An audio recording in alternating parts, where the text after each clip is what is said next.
Hi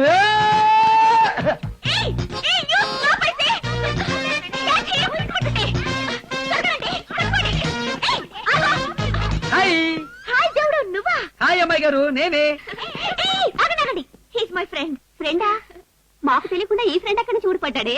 అదేనే ఆ రోజు విక్కీ గ్యాంగ్ చిత్త కొట్టి నన్ను కాపాడాడని చెప్పానే దేవుడు, అతనే ఇతను. ఆ హీరోయేనా? Hi hi. చాలా స్మార్ట్ గా ఉన్నాడే. How handsome he. ఇంకాపండి, మీరు వెళ్ళి ఆడుతూ ఉండండి, నేను తర్వాత వచ్చి జాయిన్ అవుతాను. మరి కాక్? దేవుడు, ఆ కాకి లైవ్. కక్క అంటే? అబ్బా అదే ఆడుకునేది.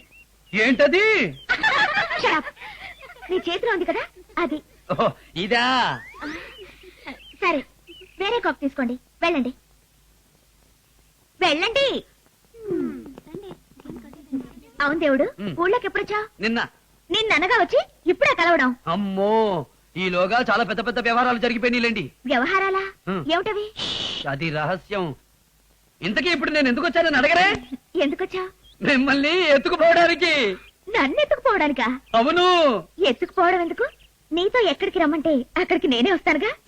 అదేం కుదరదు, ఎత్తుకుపోవాల్సిందే. సరే, ఎలా ఎత్తుకుపోతా? అదిగో ఆ బుల్లి కారులో. అవును, నన్ను ఎత్తుకు రమ్మన్నది ఎవరు? ఇంకెవరు? పెద్దమ్మాయి గారు. పెద్దమ్మాయ? అదెవరు? రహస్యం. నేను రాకపోతే ఏం చేస్తావు? ఈ దేవుడేమి తెలుగు తక్కువవాడు కాదండోయ్, అంతా రెడీ మీద వచ్చాడు. నా జేబులో మంత్రం ఉందిగా, ఇదిగో దీన్ని ఇలా ఇప్పి ఇందులో ఉన్నదాన్ని ఇలా బయటికి తీసి దీన్ని మీ ముక్కు దగ్గర ఇలా పెట్టారనుకోండి, మీరు స్పృహ తప్పి ఇలా.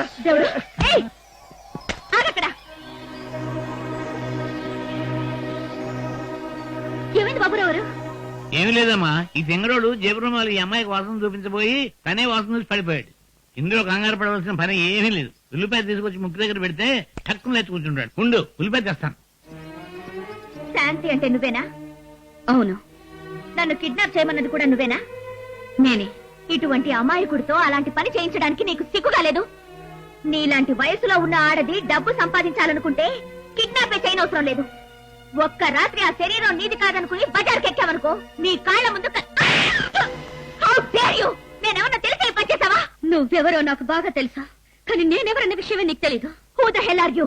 ఏ త్రాష్టుడికైతే నువ్వు పుట్టావో వాడికే నేను పుట్టాను. కాకపోతే నీకన్నా ముందు నీకు నాకు జన్మనిచ్చిన ఆ సర్వేశ్వరరావు నిజ స్వరూపం గురించి, నీకు తెలియని అతని విశ్వరూపం గురించి చెప్తా విను.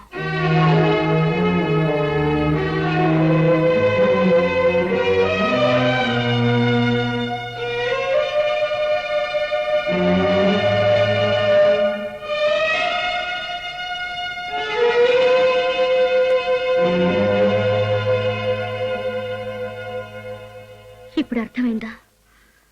10 మందిలో నన్ను తన కూతురుగా ఒప్పుకుంటానన్న మిషతో ఇటు నన్ను అటు ఊరు జనాన్ని ఎలా మోసం చేశాడో, ఆఖరికి నన్ను ఒక వ్యభిచారిణిగా చిత్రీకరించడానికి ఎలా ప్రయత్నించాడు.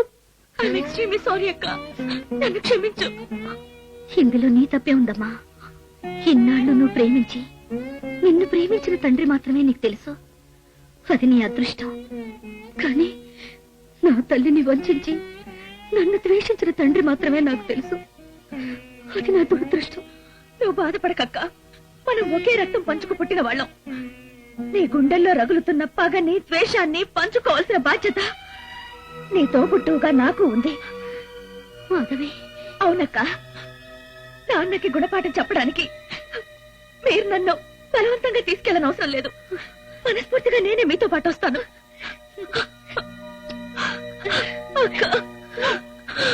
ఓరి నా డాడీయో, ఓరి నా ఫాదరో. నేను బతకుండగానే చచ్చినట్టుగా ఏంటో సోకాలు. నువ్వు పోతే ఆనందపడతాను కానీ నేనేది గడుస్తాను. మరి నేనేది మన పరువు పోయినందుకు. కన్నా అసలు మనకు పరువు అనేది ఉంటే కదరా పోవడానికి. చెప్పేది విను. చెప్పు. అమ్మాయితో ఊరుదులు పెట్టి వెళ్ళిపోయిన దేవుడు మళ్ళీ తిరిగి రాడు. దాంతో ఆ రాయుడు పంచాయతీలో ఎప్పుడు కూర్చోడు.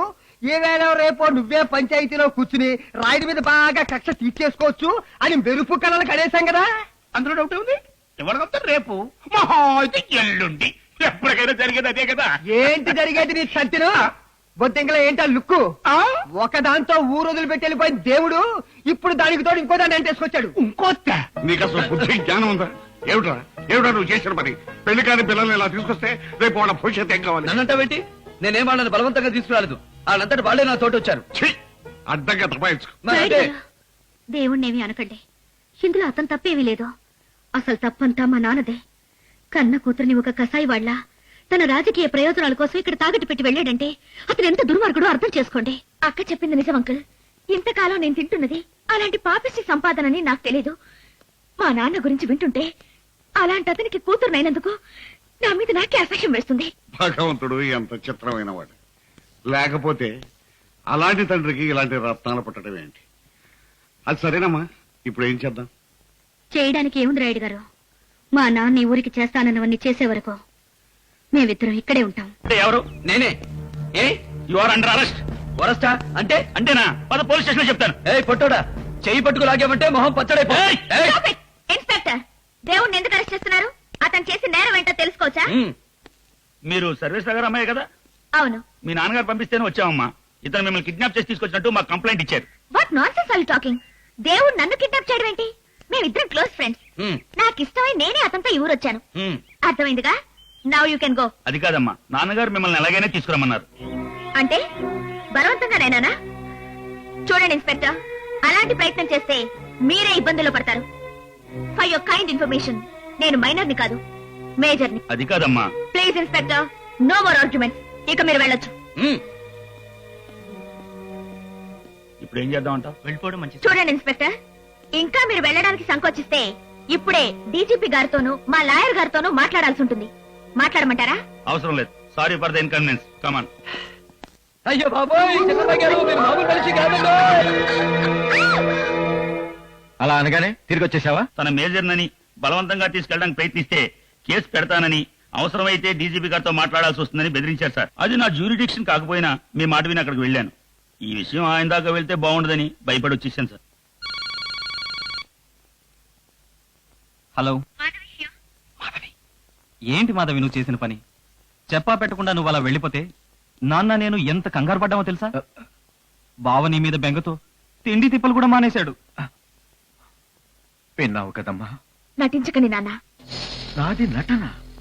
నువ్వంటే నాకు ప్రాణమమ్మా. నిజంగా నేనంటే మీకు ప్రాణం అయితే తిరిగి నేను ఇంటికి రావాలంటే వెంటనే మీరు ఒక పని చేయాలి. ఏం చేయాలో చెప్పమ్మా. ముందే ఊరికి చేసిన వాగ్దానాలన్నీ నెరవేర్చండి. ఆ తర్వాతే నేను ఇంటికి వస్తాను. అది కూడా నేనొక్కదాన్ని కాదు, అక్కతో పాటు వస్తాను.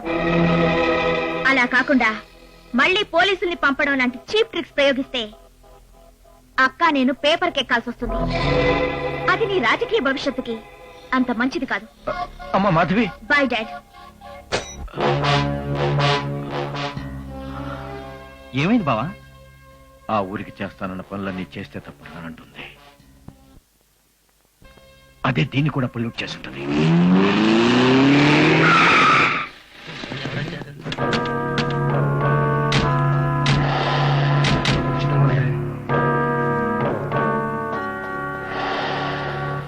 ఒంటరిగాక్షి వచ్చాడు.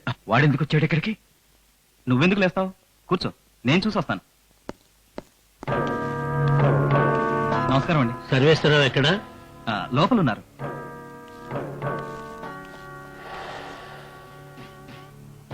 చూడు సర్వేశ్వరరావు, ఇక మన మధ్య తుపాకులతో పని లేదు, తమలపాకులతో తప్ప. అర్థం కాలేదా? సంబంధం కలుపుకోవాలని వచ్చిన వాళ్లకు స్వాగతం చెప్పాల్సింది తుపాకులతో కాదు, తాంబూలాలతో. వాళ్ళని బయటికి పంపించు, మాట్లాడుకుందాం. రండి, కూర్చోండి. Cool drinks? No thanks. వచ్చిన వ్యవహారం చక్కబెడితే ఏకంగా హార్డ్ డ్రింక్స్ తోనే మొదలు పెడదాం. అయితే చెప్పండి. చూడు సర్వేశ్వరరావు, నాకున్నది ఒకే ఒక కొడుకు, నీకున్నది ఒక్కగానొక్క కూతురు. మీ అమ్మాయిని మా అబ్బాయికి ఇచ్చి వివాహం చేయమని అడగడానికి వచ్చాను. దానివల్ల నాకేంటి లాభం? మా అబ్బాయికి నువ్వు కట్నం ఇవ్వక్కర్లేదు.